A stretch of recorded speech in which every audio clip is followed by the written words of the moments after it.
Oh, there he goes. So nervous and stressed. This is rehearsal, guys. Hello. We can't see you. We can't see. How are we doing? Look at that! Look at that outfit. That's amazing. People trying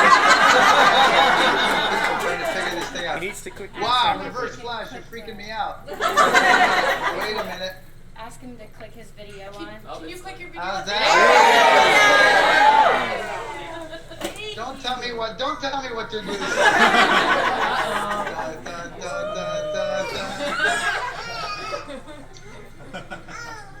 Welcome to our. This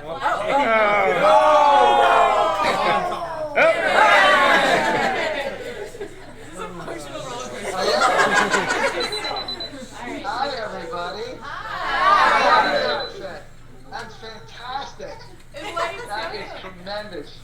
Wow, that's very scary, those red eyes. You know, I never get to see the red eyes because I'm always have the red eyes in my eyes. And now I realize how incredibly frightening it is. Incredibly frightening.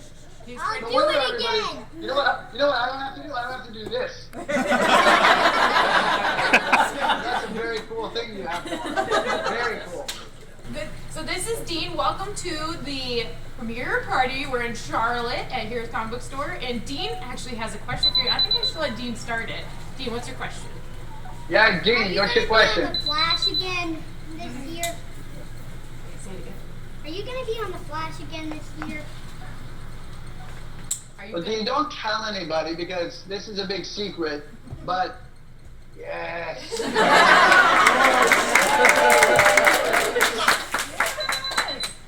Yeah! It's ever, isn't it? It's so good.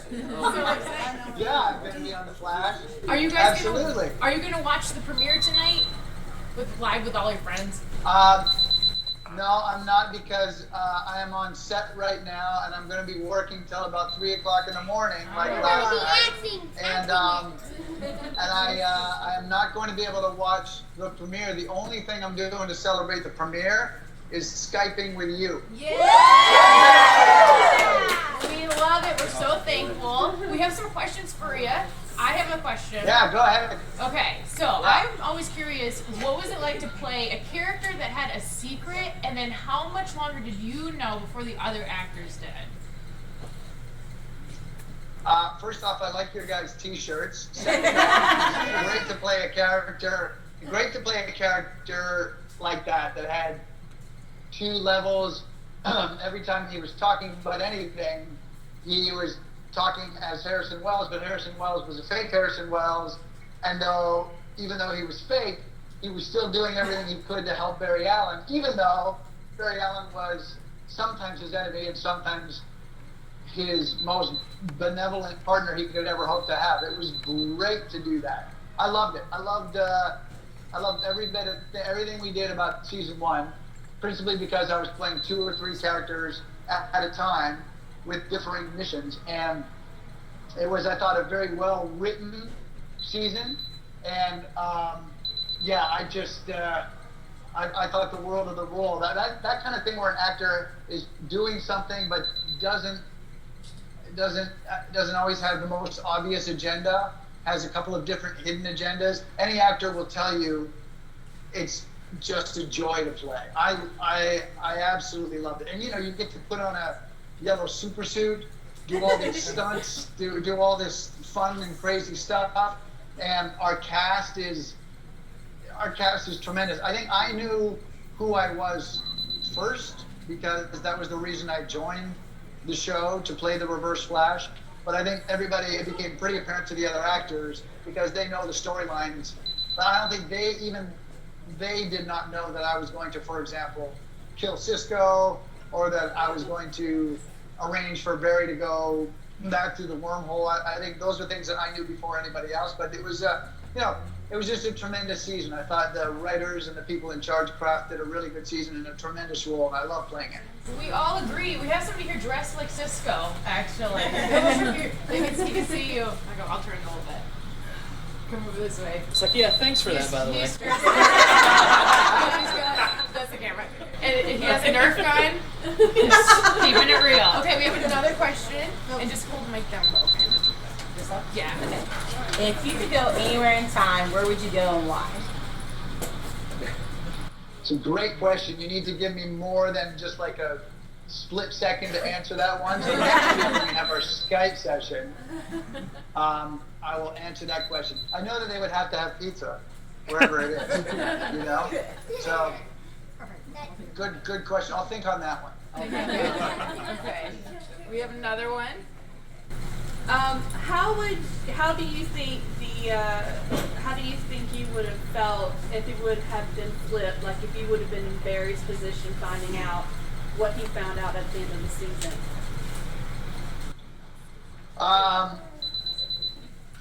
What do you mean? What he found out? He found out about his. You mean what he found out about his mother, or what he found out about time travel, or what he found out about? He found out a lot of stuff. When he found out who the Reverse Flash was and how he was betrayed, how would you have felt in Barry's position? Well, I think it was a well-written arc that they had Barry on there, because it would be very easily done to just craft a story where it's like, I hate the Reverse Flash.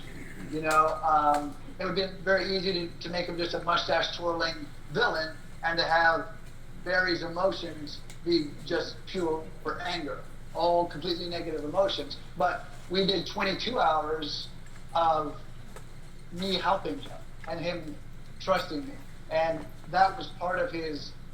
It became part of his being. It was in his bones that this guy was in many ways benevolent, and we showed that in 22 hours, but also in the storyline. That's 15 years worth, and so you can't just ignore it. It was, I thought, a very, very, very wise decision by the writing team to add those kind of layers of trust and common experience, shared experience, where we defeat villain after villain after villain after metahuman after metahuman, and so you can't extract those experiences. So I thought it was a very wise choice, because I think Barry's emotions were firmly on the side of family and protecting his mother, but he was still conflicted because of all the experiences we had shared. It makes it rich. It makes it more fun for you guys to watch, because you've seen all the things. You've seen those 22 hours. You've seen how good Harrison Wells can be, how he can save the day time and time again,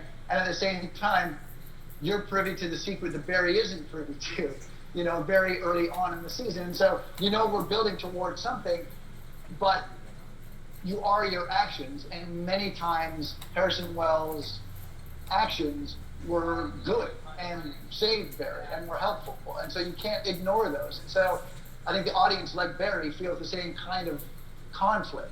And when I was portraying it, I did everything I could to walk that tightrope. So it wasn't just a bad guy. He was a guy trying to get home who did bad things. It doesn't make him an evil guy.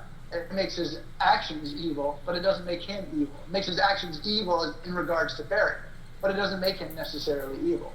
So I thought that was sort of back to our first question, where it was like, it was amazing to play a guy like that. And I think it made it, I know Grant and I have talked about it again and again and again. It made it good for him, because he then got to play something full and rich, as opposed to just like, I hate that guy, I'm going to try and kill him. Right. Awesome. Thank you. Okay. Welcome. What is Zoom going to be like compared to the Reverse Flash? I'm not going to tell you that, because it's a series. If I were to tell you the scene that we're shooting now, you'd probably lose your mind. And I could reverse this camera and give you all sorts of pretty information, but that wouldn't be fair to the rest of America, would it? We should have been here. Those guys right over there, 12 feet from me, are looking at me, giving me a thumbs up. They want me to Do it. What episode are you filming right now? Right now we're on 9. Wow. Alright, we have another question? Yeah. We won't reach too far. There you go. You can stand up. How cool was it working with, more special effects, green screen, things that you can't, while you're shooting the scene, you can't see, and then looking at it on a monitor, watching them build the rest of the scene around you, and how did it measure up, your imagination versus what came about and vice versa? That's a great question. I think the effects are, in my opinion, tremendous on the Flash. I think the people the men and women who do our effects are doing a spectacular job, because I don't think you could do this show even 5 years ago. I've done a decent amount of television over the years, and you're restricted by budget. Mostly the CG effects for the superhero story have been the domain of the big screen until now. And you can't do Flash without speed effects. And you can't, in my opinion, ask the audience to suspend their disbelief and just go, can you just pretend that he's fast and we'll kind of do something that sort of looks fast, but we don't have the money to really do it? Nowadays, in 2015, you can have the technology and you can afford it on a television show in ways that you could never have afforded it even 5 years ago. This show would have been a lot more difficult to do then than it is now. And because we have this progress and this more accessible technology, we also have these geniuses who are on the cutting edge of it and who make it look good. As a matter of fact, they won an Emmy this year for their work on The Flash for the effects. And we, as actors, benefit from that like crazy. Now, the biggest thing about acting, it's really from the big book and pretend. It doesn't matter if it's a big green screen effect or anything like that. When you're playing a character, you're pretending. Every time out, you're pretending. And so when you ask me about the effects, you're just pretending. It's like any 4-year-old, 5-year-old, 6-year-old boy and girl using their imagination. That's what you do when you act. And so when you're doing those green screen scenes, it's no different than that. And the benefit that we have is we have production and set designers that build these incredible things. And then on top of that, we're asked to use our imagination, which is the easiest thing in the world, because you're walked through it and you have the people showing you in what's called a previs, which is short for pre-visualization of what it's going to look like. So you have in your head what it's supposed to look like. And so when the big demon or metahuman comes swinging at you and he's not there, you got to duck. You got to duck. you know what it's gonna look like, and then invariably it looks better.